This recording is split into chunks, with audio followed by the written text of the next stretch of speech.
Wow, you gotta love that music. Little Richie Blackmore there, folks. How y'all doing? Good to see you.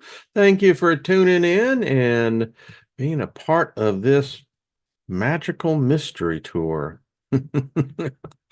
You want a refund? Sorry, got to read that small print on the bottom. Anyway, good to see y'all. Thank you for tuning in. Hello, Nina. Nina was first in today, so good to see you, my dear, and welcome everyone else. As we get moving on here, as I look at myself as the wheel continues to spin. Well, I know I'm live and y'all are alive, so whatever the machine says, screw that. We don't have to listen to the stinking machine. What is that? We ain't don't need no stinking badges here. No way. So good to see everyone. Thank you again, speaking favor over us all. Nothing missing, nothing broken. And here we go. So anyway, hey Steiger, you're looking good, dude. Yeah. The 19th of this month, 25,000 days on this rock. Hmm. Hey there, Lost in Space. Good to see you, Lady Ellie. Jackie, how are you, my love? Jackie, again, thank you, dear. I mean, just blessed me and just thank you. So that's all I got to say. Susan, what's up? El DeBerry. Hello, Susie Q. Michelle, good to see you. Deborah Sloan. Hello, voiceover. How are you? Rick, what's up, brother? So, hey, Gogo, all the way from Croatia. We're international. We're universal. That's all I got to say. We're all over the place. Bill, good to see you. Hello. Jacqueline, hello. Good morning to you as well. I guess time's relevant, right? That's what Einstein said. Oh, so we got a lot to go over today. By the way, good things are happening. You know, the words that we speak, whether they be positive, whether they be negative, carry force. Force is inertia. Inertia pushes through, and hey, it all comes true. Hey, I can rhyme just like that all the time. Uh, and it's well worth a dime, right? So, anyway, Chris, good to see you as well. Mary Wins, much love to you, Dollar. Off the hook, what's up? So, yeah, good things are happening. Just got an email from the birthday girl. Going to have her back on, Natasha. We're going to have her on. Um, so many bright lights here. Just and then, how many of y'all remember? I mean, I'm going about almost 4 or 5 years ago. There was a very connected individual, and sometimes our paths wander off onto our own journeys, and then we reconnect kind of like, with an interstate.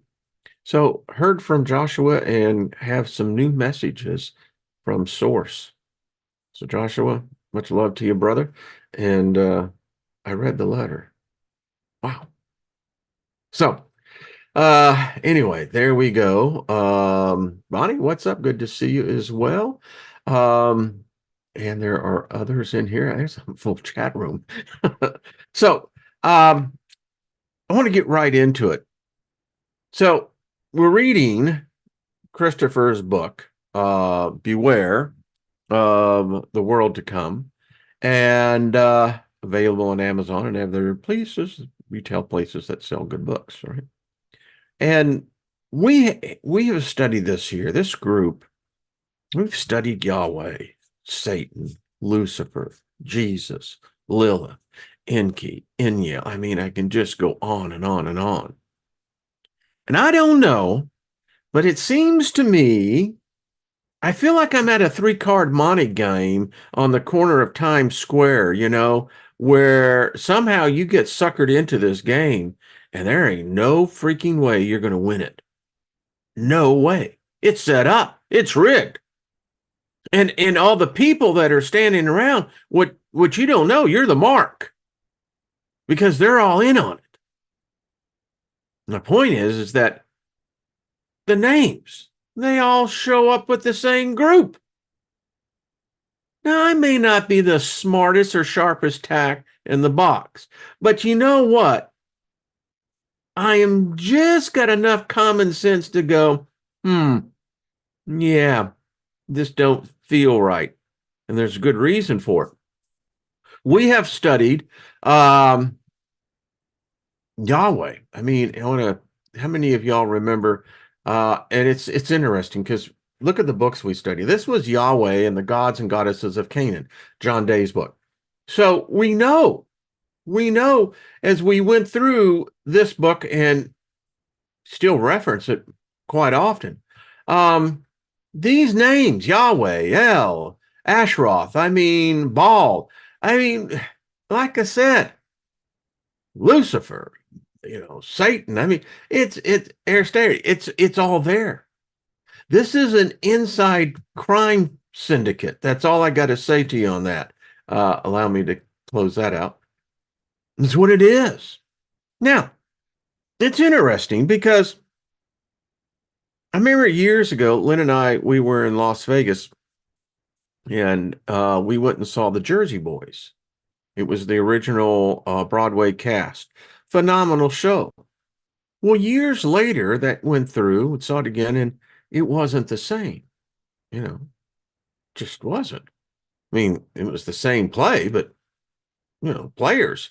We had identified with the ones there, which brings me to the point. How many in the room today, everyone that's out there, hey, Paul from Newcastle, what's up, Paul, Joe, Mike P, hello, Monkey Experiment, what's up, have ever wondered what these characters look like? How many? And you identify it with the face, it's like, okay. So I put together a little presentation here just for us to think about.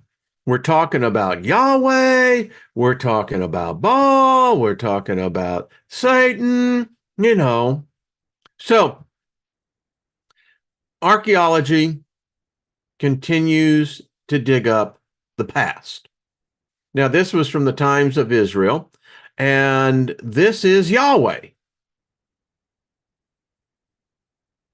Now, you just meditate on that for a minute, and you're going, okay. So who is this Yahweh? He apparently is our creator, or so we're told. Apparently with Moses, we're gonna talk about Moses here at the beginning because it's all connected here. So here is Yahweh. I mean, Revelation says that he has 4 faces. His face turns every time you take a different perspective. Now, I don't know what this artisan, I don't know, I call artisan because they obviously took time to sculpt it. Obviously, a devotee of Yahweh. And, the modern day tricksters, Christianity, Islam, all the religions, they all can't be right. And if they're not all right, that means they're all wrong. But we can still take from that, and we have. And so we fashion a new religion. Modern day Christianity today is less than 500 years old. The great myth is that this is a 2,000-year religion. Wrong. But anyway, so Yahweh. Look at this cat. I mean, you can draw your own interpretation, but, so this is the God that created all the universe that seems to constantly get it wrong. What more do we know about this cat? Well, here is his depiction. This is out of the book of Ezekiel, by the way. Much later, too, in the timeline. So now we've gone from, I don't know what the hell that was, to this.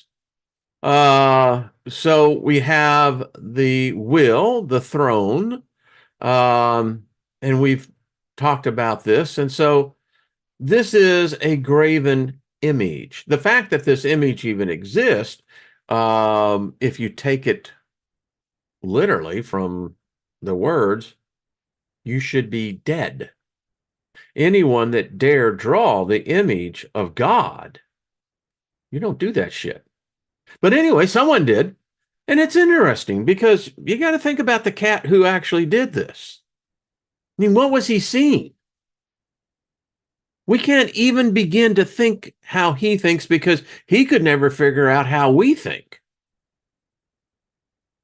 But yet it's an interesting image. So then we got this one. This is Yahweh female, the feminine. Now, depending on whose story you believe, it was neither male nor female. That's what we read yesterday. And we're going to get in now to the fact that they say, man, that we're the sons of the devil. Okay. But again, let's get back to this image here. So, I went back in my Bible studies and I pulled out some files. Shekinah means glory, covering. And when we're reading what we read yesterday about the androgyne, the whole thing, it's like, huh. So this is the covering. And if you take it, it's a great metaphor. I can see and deduced how they got that. So here are other more modern interpretive images of Yahweh. These right within the last, I'd say, 2,000 years. Very interesting, particularly the one up there in the left-hand corner, the horns. I mean, we're going to talk about the horns because the fact is, and then this is even a more modern day Renaissance interpretation of Yahweh. Not the Good Shepherd. This is God. Again, I find the one in the upper left-hand corner very telling. Because I don't know about you, but that doesn't look like a lamb.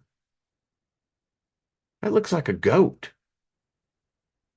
And then what is the one right below it? And then, of course, when I see the middle lower column, I think of Stevie Ray Vaughan. Mary had a little lamb. The fleece was white as snow. Wherever Mary went, that lamb was sure to go. Anyway, you get it. So this here is Moses. We've talked about Moshe, the Magi. But it seems the record or his story record is Moses had horns. Huh. The fact is, there seems to be some main characters in this story that have horns.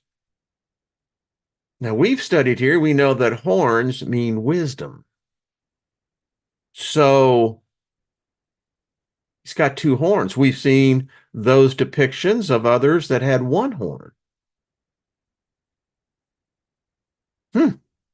So, and when you look at this, I mean, this took thousands of hours, I'm assuming.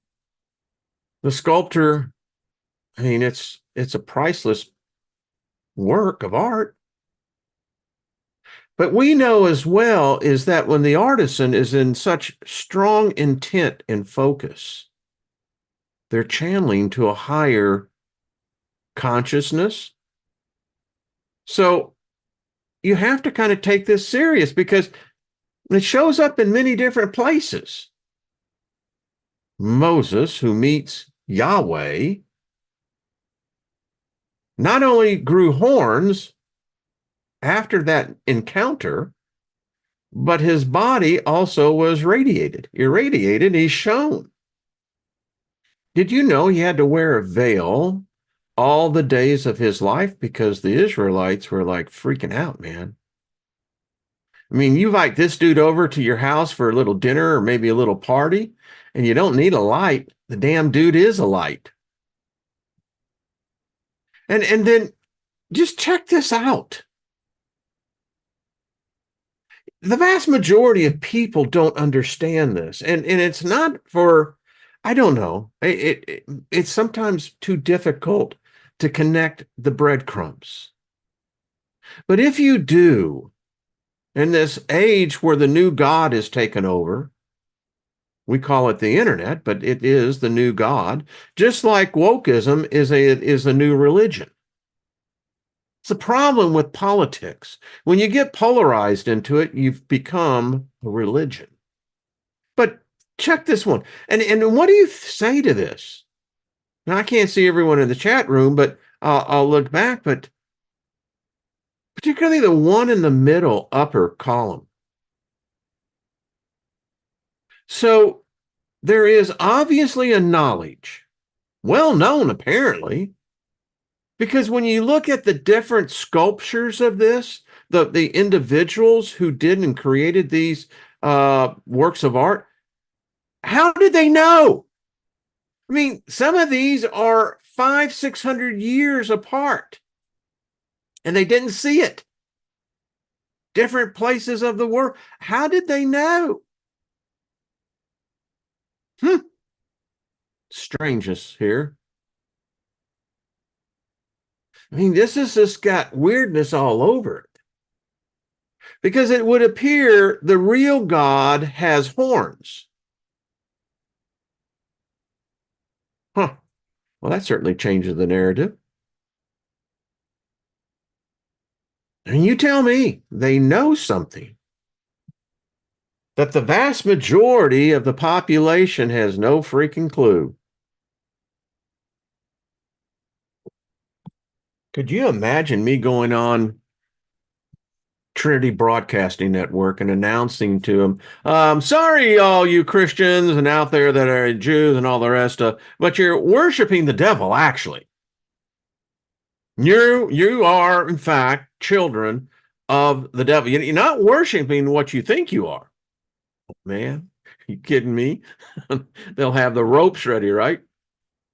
And then we get into this thing with this Jesus character, highly controversial, that he lived, did he not live, what kind of consciousness, it gets so extrapolating that you don't even know what the hell you were extrapolating from to begin with. But it is Zeus. I mean, the two names. They had to change it when the new Christianity was invented because they realized that more and more knowledge was getting out there. And, if someone started connecting the dots, the story falls apart. Gets a little difficult, but, hail Zeus and, hail Jesus. So this is a depiction, again, the horns, Yahweh, Zeus, and Jesus. By the very documents themselves, the sacred books, quote unquote, these two are connected. But I'll guarantee you on Sunday morning, people ain't looking at this. No. And they don't understand really because you see, it's been so homogenized that it no longer really is what it is. I mean, today, what is being practiced as Christianity was not what was practiced 2,000 years ago. And you can see it was a uniting, a conglomeration of amalgamation of beliefs. Zeus, Krishna, yeah. And then we know that there are apparently 4 faces of Yahweh. It can be a lion, can be a bird, be a man, be something else. Read the depiction. And then here, Yahweh has horns. Hmm. There's a Sephiroth, the tree of life. I mean, and then you got who they're saying that apparently, must have had a hell of a night of coitus with Eve. But now we got the depiction of this Satan.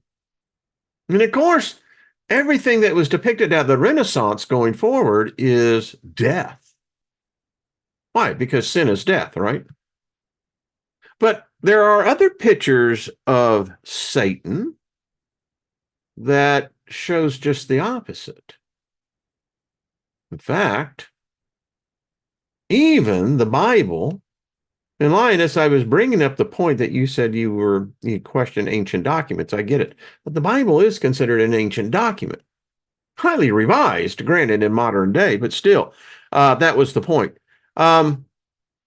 That Lucifer, Satan, because they always tried to get these guys together, but gals or whatever, but they're not related. I don't even think they're the same family. But the depictions of Satan, because in the modern day genre of interpretation of so-called spirituality, which is now morphed into metaphysicality and et cetera, et cetera. Well, our God, Satan,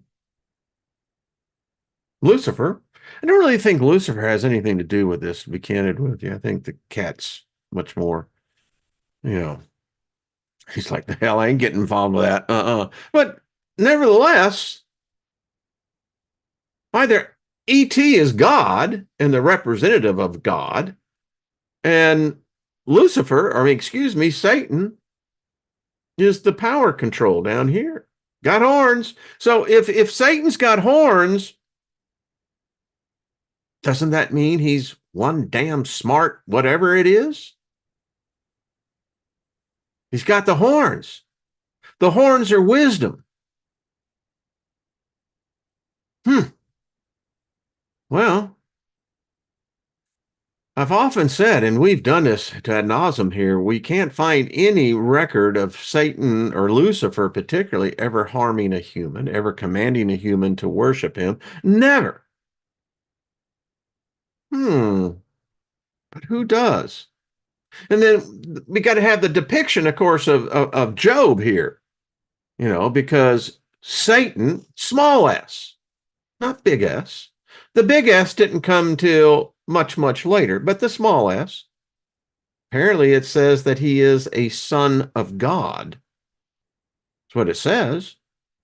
It says one day the sons of God gathered together. Well, what are they? I mean, they're different planets. Are they, what is this, a retrieval? Is this a pep rally? Is this, some kind of, well, let's get, the troops together. So Satan, small s, which just means accuser. I mean, actually, in the story, the dude is just trying to make a point, and he gets to be the bad guy. But check the horns out on that. I mean, if this is a sign for a phallic symbol, man, this dude has really got a heart on of really lots of wisdom. And then you got the dude in the chair, the throne. I often wonder with these cats when you're drawing this, and I'm going, what? Did you not have a comb in your hair? That, did you? Because this guy looks like a homeless dude. In fact, I think I saw this guy in Austin, Texas once. Yeah. Or actually, he may be Brian May, lead guitars for Queen. Modern interpretation, right? But then this is what we're dealt with today. But the vast majority of the consuming public that are so woke and asleep at the same time, I really think that this is what Satan looks like. Now, and even if, let's say it did, The horns don't represent evil. The horns represent wisdom. And if you ain't got no horns, anyone here got any horns on their head? I don't. So it means that obviously I'm failing in getting to that rank. That's what it means. So, I don't know about the rest of the facial, but I have to say, okay, so this dude is smart. He's so smart, Mensa is intimidated by him. But then you get this picture. Satan. With the other archangels. Or is that Lucifer? And what's he doing, here? Sanctified.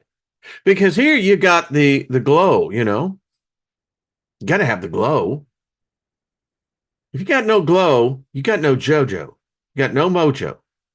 But you got to have the glow.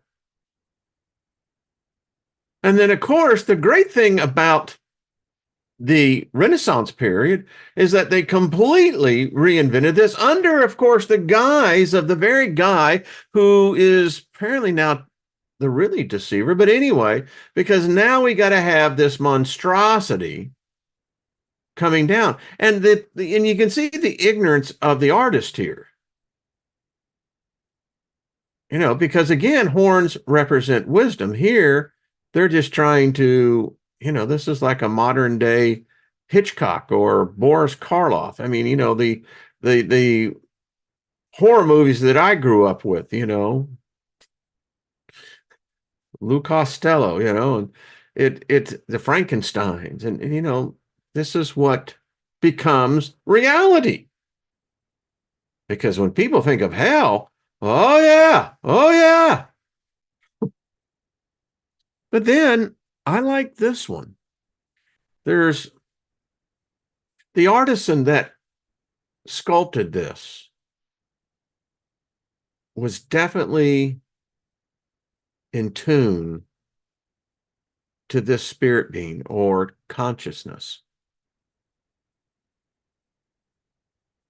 And the thing about it is, this represents Lucifer. I don't know about you, but this is the person I'd like to have a conversation with. If there's anyone in heaven that will tell me the truth, this is the cat who would probably do it. If he existed, because we know he doesn't. But anyway, he does now, and so that's the whole thing. Now, then you get paintings like this. This is Lucifer, Satan. And here, Satan is healing humans.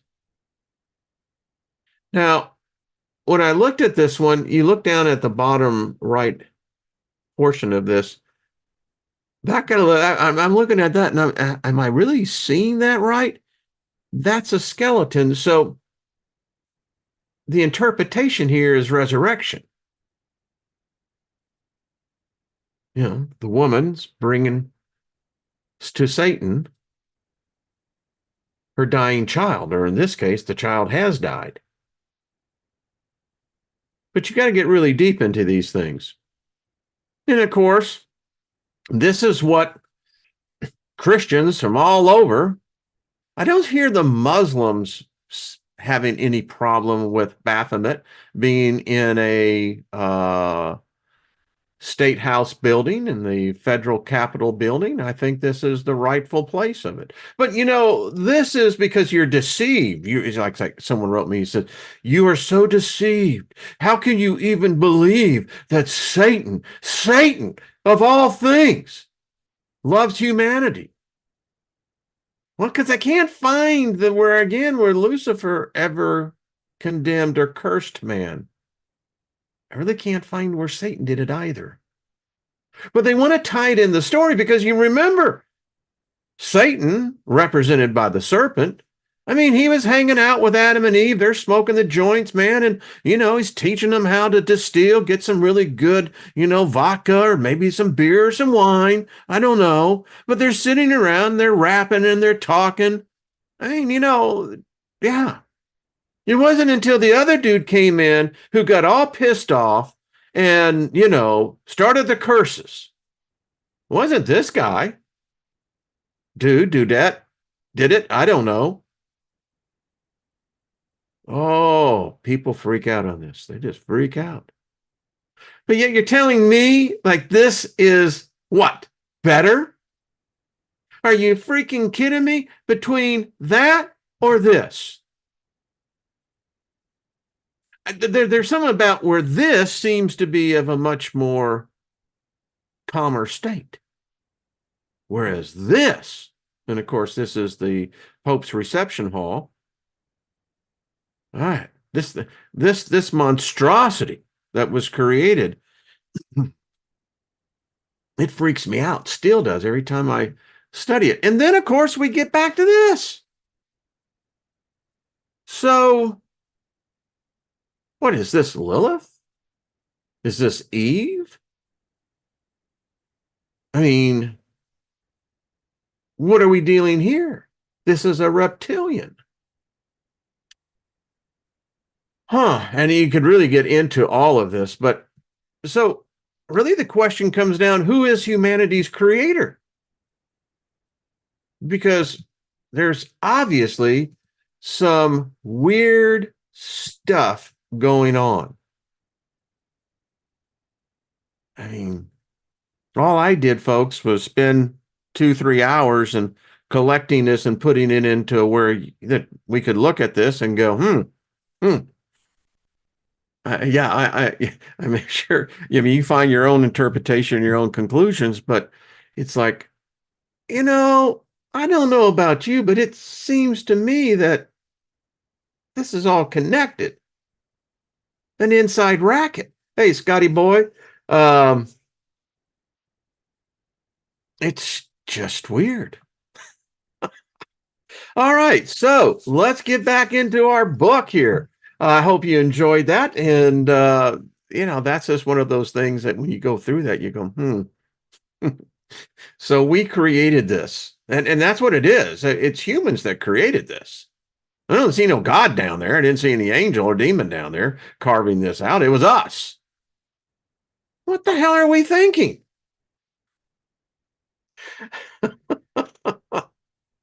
I love it. Each of us have our own reality. Hear me out on this. This is something that Source wrote. You are your own God. You and I can sit together in the same room, stare at each other, and talk about God, the creator, and the source, and we got two freaking different images. We'll never have the same image. Never. You know why? Doesn't exist. It only exists within you.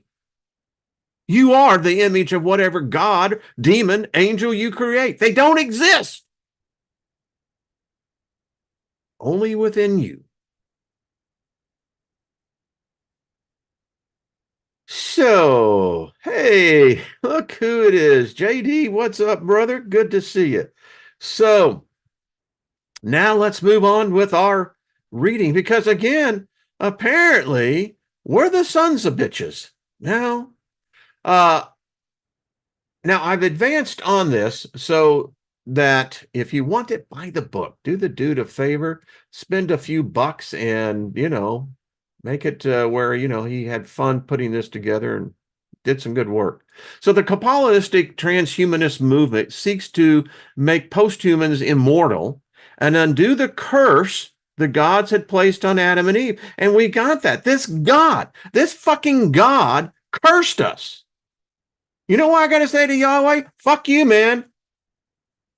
You know what? I'd like to put my foot right up your ass is what I'd like to do. You cursed us, you son of a bitch. And that's not the problem. God is a son of a bitch. He is the son of a bitch. Literally. But anyway, that was private, opinion. The author here did not have any part of it. Okay. Scientists in Israel are experimenting with ways to reverse the effects of aging. Sarah Knapton reported on one such set of experiments in her article, Human Aging Process Biologically Reversed in World's First. Her article, scientists in Israel showed they could turn back the clock in two key areas of the body believed to be responsible for the frailty and ill health that comes with growing older. Since telomere shortening is considered the holy grail of biology of aging, many pharmacological and environmental interventions are being extensively explored in the hopes of enabling the telomere elongation, said Professor Sherry Efrati of the Faculty of Medicine and Segal School of Neuroscience at Tel Aviv University. The significant improvement of telomere length shown during and after these unique protocols provides the scientific community with a new foundation of understanding that aging can indeed be targeted and reversed at the basic cellular biological level. The Holy Grail. And if this is true, which the article, you can validate it, how much do you think these tech companies, how much do you think governments? Because we got lawmakers, we got politicians, we got judges that are corrupt. No one takes personal responsibility. No one is held personally accountable except the other person because you're above being held accountable. So the system is completely corrupt. Now, these same corrupt individuals are trying to seek a way to escape death, but they don't have the right kind of credentials. So they're going to die, just the rest of humanity. The author says, please note that throughout this book, the religious views expressed are not those of your present author, but rather are a representation of the views and beliefs of those who have pursued the extermination agenda and the androgyny agenda throughout history. Your author does not believe in ancient or current mythologies of any kind. I like that. Even if you start out reading this book with no knowledge whatsoever of Gnosticism or Kabbalism, you will learn sacred secrets and come to understand mythical doctrines known only to a few adepts alive today. This is proof of the fact that not only are the majority of Jews alive today non-religious, they are completely unaware of the occult beliefs revealed in this book to the general public for the first time. Likewise, the vast majority of Christians are unaware of the fact that they are worshiping Satan, who seeks the destruction of the created world and the end of childbirth and human life. And this thing about childbirth, you're going to see the stories. They're already popping up everywhere. South Korea, Japan, Russia, China, the United States. The United States is solving that problem by bringing in the single largest migration of human beings. But what they're finding out worldwide, something's happening. Women are not giving birth as they were 20 years ago, 50 years ago. And if the current trend continues, this is the death of our species. We have to propagate. All right. So Michelangelo's picture, we've talked about this one. And this again, there are two snakes here. I wonder if this is a hidden interpretation of the divine male and female. I mean, you know, the two. And of course, the snake here is represented as Lilith. Baphomet. Love that dude. The Nehushtan. And then, of course, the true, if there was a crucifixion, it was the serpent that was crucified. And that's exactly what they showed. But they couldn't have that shit come out in the Council of Nice. They couldn't do that. Oh, no, no, no. They'll never buy it. Constantine knew it. Well, if we show this to them, ain't going to take. We'll let them figure it out 2,000 years down the road, right? Yeah. And now here we got them go, what the hell is this? Damn pagans. So, again, Moses holding the serpent up in the desert, and all you had to do was look at the serpent and you'd be healed. I mean, yeah. So we are Satan's sons and daughters. Oh, I'll tell you, there'll be a sermon on Sunday about this one. All right. JT, I bet you're having really fun with this one, aren't you? He's probably saying, see, I told y'all. Christianity originally took many distinct forms and was very different from the religion we know today, which has been sanitized through 2,000 years of Gentile influence and self-interest. Ain't that the truth? How many schisms are there in modern day Christianity? Anyone know that number? Anyone? Anyone want to take a guess? When was the first schism? Anyone want to know that date? Well, that first date was 1514.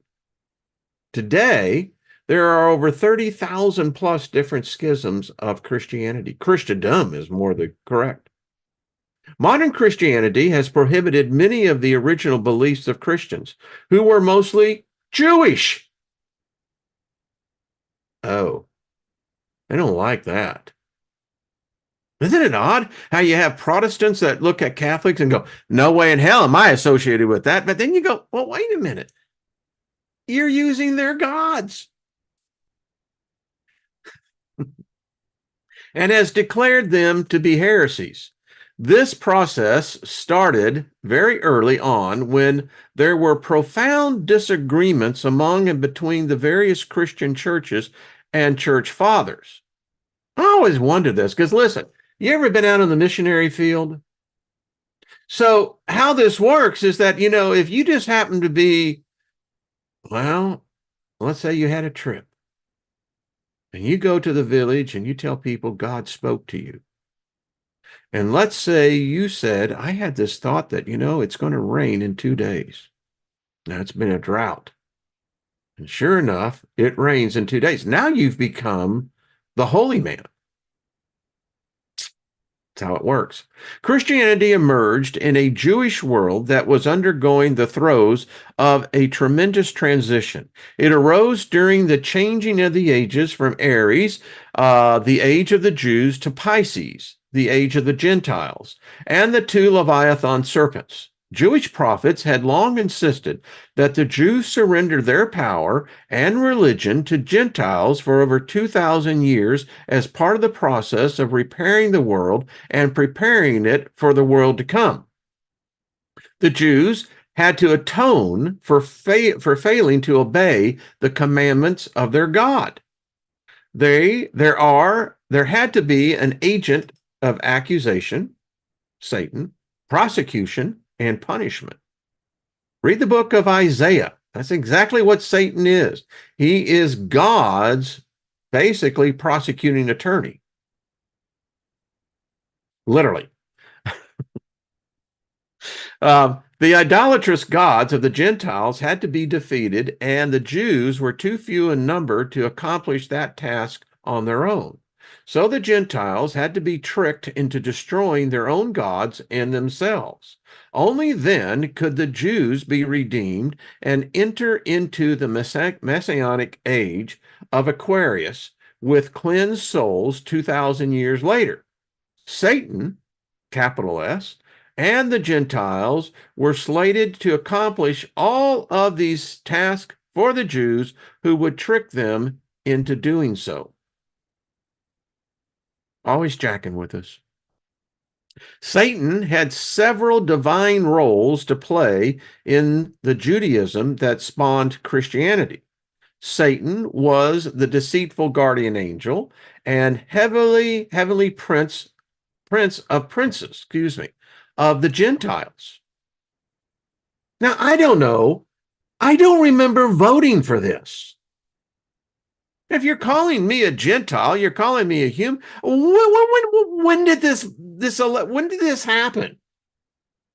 Because I sure the hell don't remember having a voice in this, saying, yeah, I think we'll take him. He looks pretty good. No.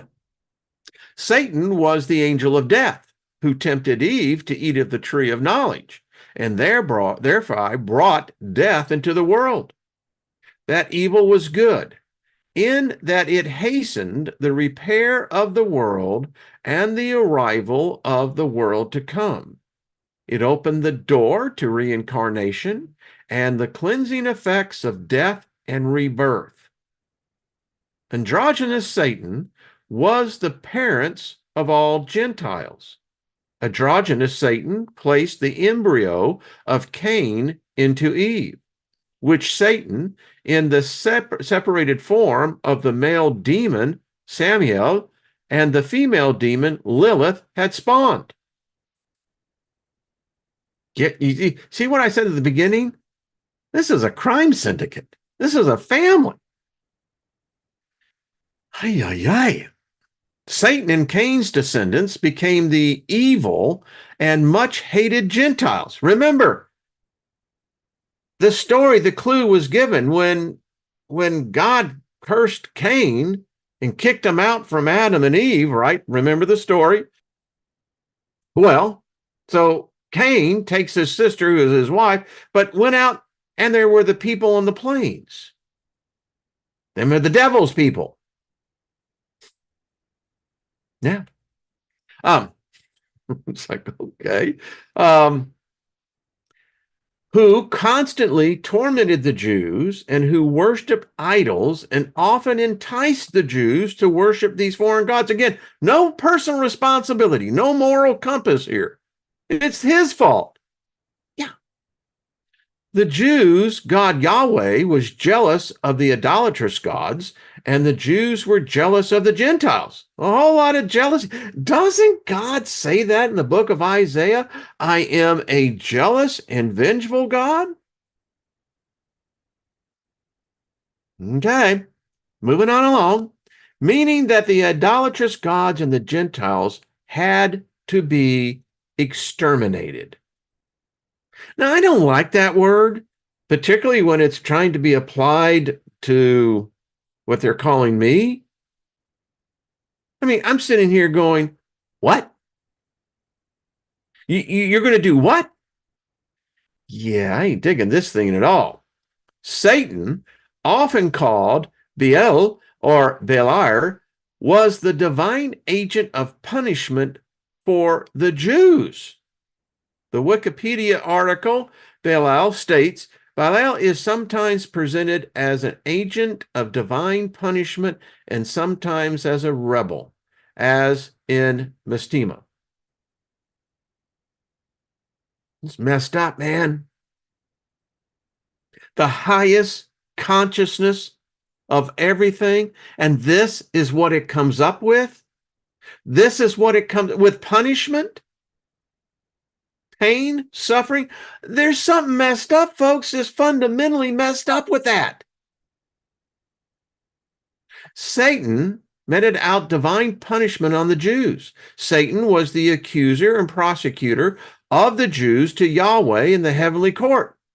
But Satan accepted as a scapegoat, which the high priest of the temple gave him every year on the Day of Atonement, Yom Kippur. And on that day, Satan, Samael, did not accuse the Jews, but instead falsely accused all the Gentiles of all the Jews' sin for the entire prior year. I'm just going to tell you, folks, that's fucked up. Totally. Yahweh believes Satan's false accusations against the Gentiles because Satan was their guardian angel. Again, I don't remember interviewing this cat for this job, and evidently had no reason to lie. But wait a minute. You're telling me Satan is the father of lies. That's what Jesus said, right? So why would Yahweh believe the father of all lies. Anyone confused? The Gentiles thereby became ritual sacrificial animals to Satan and scapegoats for all the sins of the Jews. Gentiles were all damned to hell, and Jews obtained redemption from all their historical sins through the punishment Satan and the Gentiles inflicted upon them in the age of Pisces, which was the Christian era, and by scapegoating the Gentiles for their crimes through the mechanism of Christianity and Christ.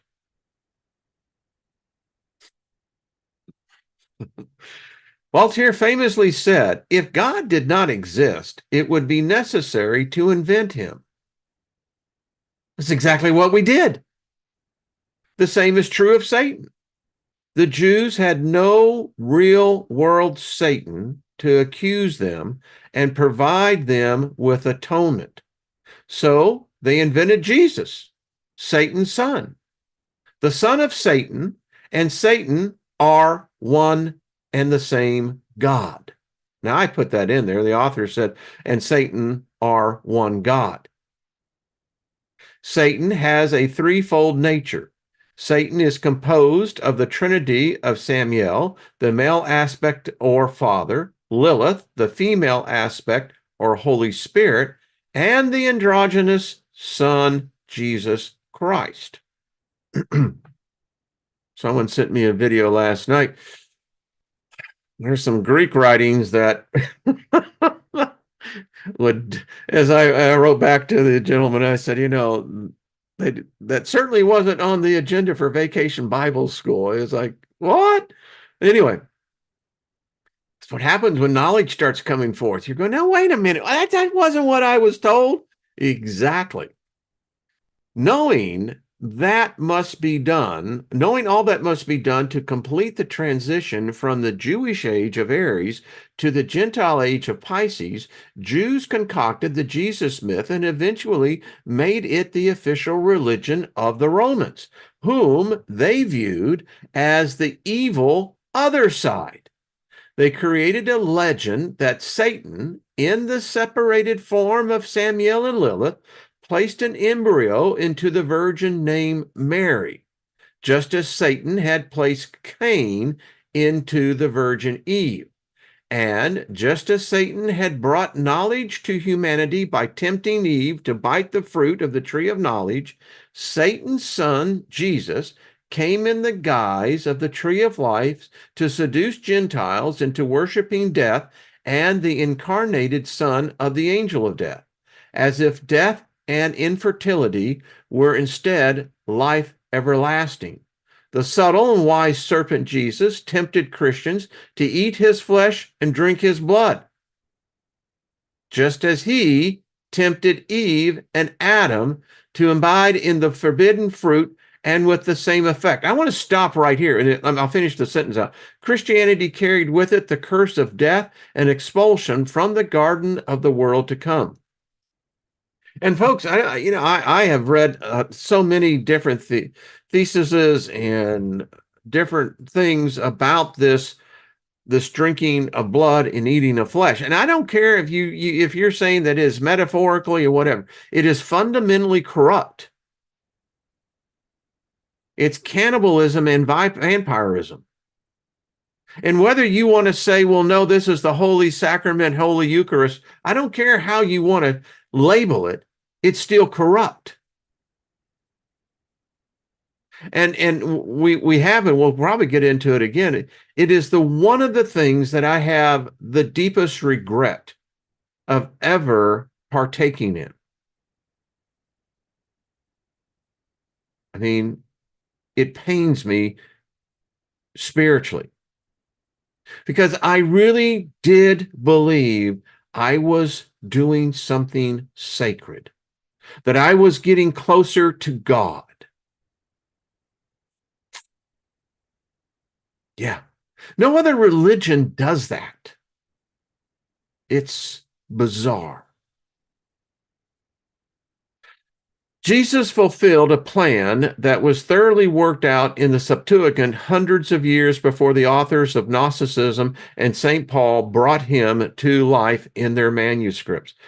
People don't understand this Pauline religion, and this is what it is. And the thing about it is, I think it's like Jefferson when they asked him, what did he think of the Bible, the New Testament, and he said, which one?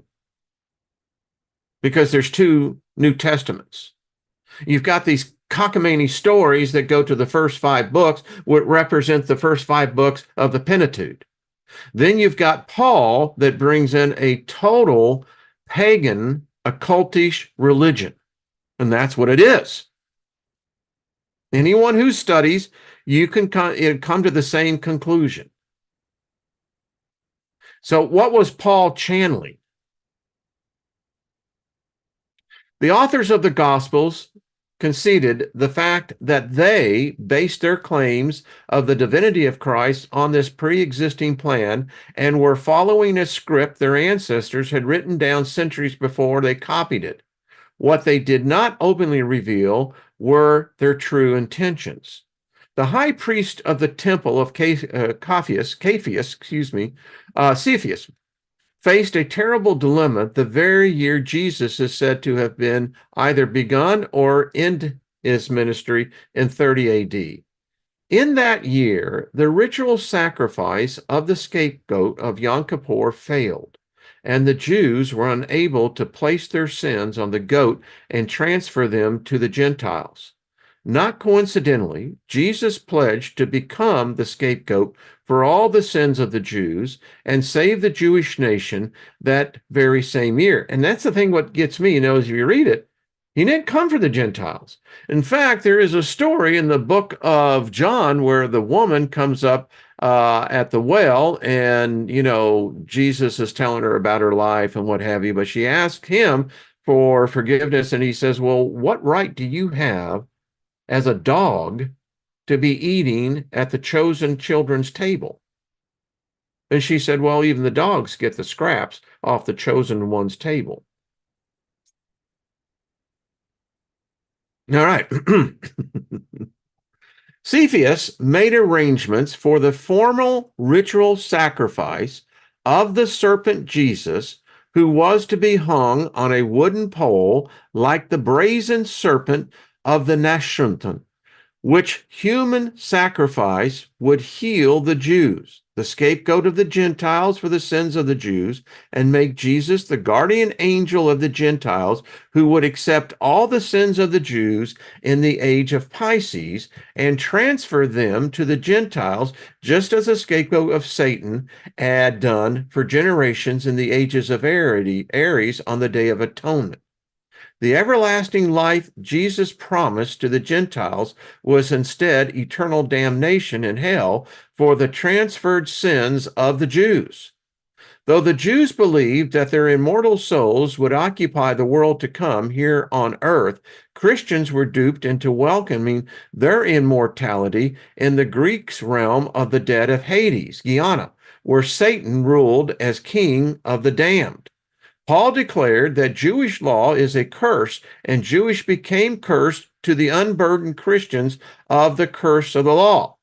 This is further proof that Jesus was a scapegoat who was cursed to absorb the sins of the Jews who had broken the law. That's Galatians 3:13.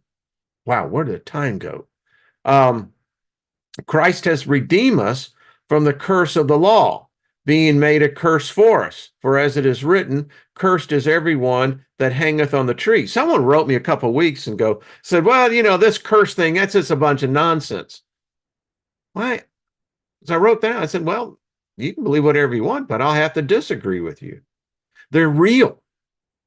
They exist. They exist in every religion, every theology. It says on the cross, Christ was hung upon was the same tree of knowledge that the serpent hung from to tempt Eve, because Jesus was that same serpent. And the Lord God said unto the serpent, because thou hast done this, thou art cursed above all cattle, and above every beast of the field. Upon thy belly shalt thou go, and dust shalt thou eat all the days of thy life. And I will put enmity between thee and the woman, and between thy seed and her seed. It shall bruise thy head, and thou shalt bruise his heel. Now, this is deep because there's obviously, we're talking interspecies relations here, sexual relations. I mean, wow, deep, deep, deep, deep stuff. I'm going to go for a couple of minutes longer here. Christians believe that Jesus was the suffering Messiah. The suffering Messiah was a scapegoat for the Jewish people, Isaiah 53:6. All we like sheep have gone astray. We have turned every one to his own way, and the Lord hath laid upon him the iniquity of us all. Jesus took the place of Yom Kippur, the scapegoat, Mark 10:45. For even the Son of Man came not to be ministered unto, but to minister and to give his life a ransom for many. Jesus was the sacrificial goat lamb, Exodus 12, who took away the sins of the world, John 1:29. The next day, John seeth Jesus coming into him and said, Behold, the Lamb of God, which taketh away the sin of the world. So I'm going to break off right there and pick this up. Again, fascinating. And for those of you who have, a biblical background, many of you do. We've all studied as laymen and laywomen. I look at this and I'm going, yeah, that's exactly what it is. I mean, yeah. And again, I just don't like this whole idea that I'm in this battle, this war, this battle of ideologies, and it's odd. Because these gods that they talk about, to me, they're just human. I don't know if they exist in the other realms. I don't know. But I exist in this realm. So that's where I have to apply what I know or what I think I know. I'm not even sure what I see, right? Well, thank you, Nina. It is good. We're going to get Christopher on here. I want to get through the material because I think, again, it will be a much more informed conversation. And I like this. I really enjoy this. To me, it's kind of just putting the pieces together because this is a contrary gospel. This is not the gospel of the world. This is heresy. This would be considered, an unpardonable sin. Hey, Divine Empress, how are you? True. She says, be careful what you believe. All is mine. True. Troy said the Buddhists did not have this issue. They didn't, did they? That's why we're studying the writings of the Hindus. I mean, I love their beliefs. To me, it has a much more, I feel like I'm next to a gentle river as opposed to one that has raging rapids. It's just a matter. So anyway, good stuff, good stuff, good stuff. Well, thank you, Ellie. I just couldn't think it's where my mind is at. Because you look at this stuff and you go, oh, wait a minute. I've read this before. And I can't tell you how many Bible teachers I've heard preaching this, from Joyce Myers to Copeland. I mean, to all of them. It just, and the thing about it is, they're merely regurgitating someone else's thought. There's no new revelation. That's the problem. Never was. But somehow you get duped into believe that the more you read this, then the more you're going to get from it. Well, there is a certain amount of truth to that. That's all I got to say. All right, folks. It's a story, as Bonnie said. It's a story. But what a story. It's like, dang, that's a good story. It's because it's got more twists and turns than, Lombardi Street. It's just nuts. All right. As Lee says, punching the punching bag. Ain't it the truth? All right, folks. Much love to you. See you tomorrow. And well, leave me your comments. It's just interesting stuff. All right. Favor to us all. Much love to y'all. And we'll pick this up on Friday for sure.